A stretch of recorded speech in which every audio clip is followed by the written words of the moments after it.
హైదరాబాద్ నగరాన్ని కులీ కుతుబ్షాహీ నిజాములు నిర్మిస్తే, సికింద్రాబాద్ నగరాన్ని బ్రిటిషర్సు నిజాం నిర్మిస్తే, సైబరాబాద్ని చంద్రబాబు నాయుడు గారు రాజశేఖర రెడ్డి గారు నిర్మిస్తే, ఈరోజు 4th సిటీ అంతర్జాతీయ విమానాశ్రయానికి ఆ పక్కన ఒక ఫ్యూచర్ సిటీని దాదాపుగా 30,000 ఎకరాలలో ఒక నూతన నగరాన్ని నిర్మించాలని తెలంగాణ రాష్ట్ర ప్రభుత్వం నిర్ణయం తీసుకున్నది.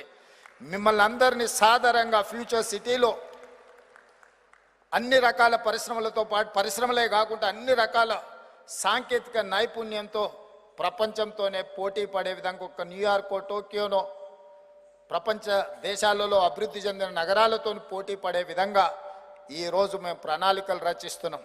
చాలామంది అప్పుడప్పుడు మాట్లాడుతుంటారు తెలంగాణకు ఆంధ్రప్రదేశ్కు పోటీ అని. నేను ఒక మాట చెప్పదలుచుకున్న, తెలంగాణ ఆంధ్రప్రదేశ్ కలిసి ప్రపంచ దేశాలతోనే పోటీ పడే విధంగా అభివృద్ధి చెందాలి. ఈరోజు మనకు మనం పోటీ కాదు, మనం ప్రపంచంతో పోటీ పడే స్థాయికి మనం ఎదిగినాము. మన ఆలోచన విధానంలోనే మనం మార్పులు తీసుకొని రావాల్సిన అవసరం ఉన్నది. దానికి అవసరమైన ప్రణాళికలు రచించుకోవాల్సిన అవసరం ఉన్నది. విడిపోయి పోటీ పడే కంటే కలిసి ఉండి అభివృద్ధి పదం వైపు నడుస్తే ఖచ్చితంగా ప్రపంచానికే ఆదర్శంగా ఈ 2 రాష్ట్రాలు రాణిస్తాయని, ఏవైనా సమస్యలు ఉన్నా పరిష్కరించుకుందాం, కూర్చుందాం, మాట్లాడుకుందాం. దేశాల మధ్యలో యుద్ధాలు జరిగినప్పుడు కూడా చర్చలతో పరిష్కారం అవుతున్నప్పుడు ఇరు రాష్ట్రాల మధ్యలో ఉన్న సమస్యలు పరిష్కరించుకోవడానికి చర్చలు దారి చూపవా? ఈ ఆలోచన మనం చేయాల్సిన విజ్ఞత మనకు లేదా అని చెప్పి నేను ఈ సందర్భంగా మీ అందరి ముందు చెప్పదలుచుకున్నా. అందుకే మా ప్రభుత్వం ఏర్పడ్డ తర్వాత నాకు సంతోషం అనిపించింది. ఈ వేదిక మీదకి వచ్చిన తర్వాత శ్రీమతి ఇందిరాగాంధీ గారి విధి విధానాలతో ప్రజాప్రభుత్వాన్ని మేము ఏర్పాటు చేస్తే ఇందిరా దత్ గారు ఈ కార్యక్రమాన్ని ఏర్పాటు చేసినారు. ఈ సారూప్యత యాదృచ్ఛికం అయినా నాకు మనసుకు ఆనందాన్ని కలిగించింది ఇందిరమ్మ అనే పేరు వినడంతో. ఈ సారూప్యత విధానాలలో, ఆలోచనలో వైరుధ్యాలు ఉన్నా మనల్ని ప్రోత్సహించడంలో తప్పకుండా ఇవన్నీ ఉపయోగపడతాయని నేను భావిస్తున్నా. అందుకే మిత్రులారా, హైదరాబాద్ నగరం ఈరోజు ఈ దేశంలో ఉండే మెట్రోపాలిటన్ సిటీస్ బెంగళూరు, ముంబై, ఢిల్లీ, కలకత్తా, చెన్నైతో కాదు, ప్రపంచ దేశాలలో ఉండే గొప్ప నగరాలతో పోటీ పడదలుచుకున్నాం. నా దగ్గర అంతర్జాతీయ ఎయిర్పోర్ట్ ఉంది, ఔటర్ రింగ్ రోడ్ ఉంది, ఐటీ పరిశ్రమలు ఉన్నాయి, ఫార్మా పరిశ్రమలు ఉన్నాయి, ఐఎస్బి ఉంది, IIIT ఉంది. ఇట్లాంటి అద్భుతమైన సంస్థలు ఉన్నాయి.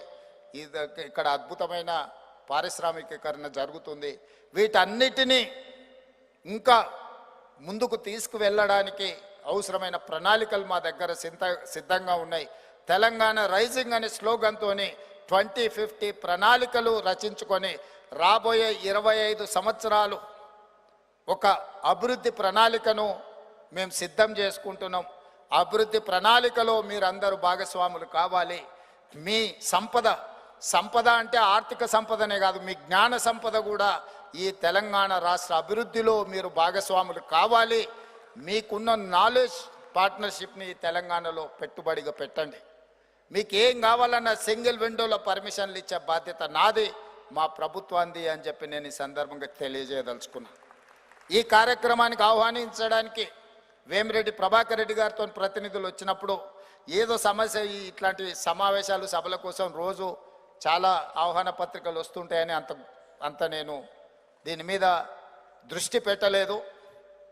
కానీ ఈరోజు వివేక్ గారు వచ్చి వెళ్దాం పదా అని వచ్చిన తర్వాత నిజంగా రాకపోయి ఉంటే ఒక ముఖ్యమైన సన్నివేశంలో నేను గైరాజర్ అయి ఉండేవాడిని.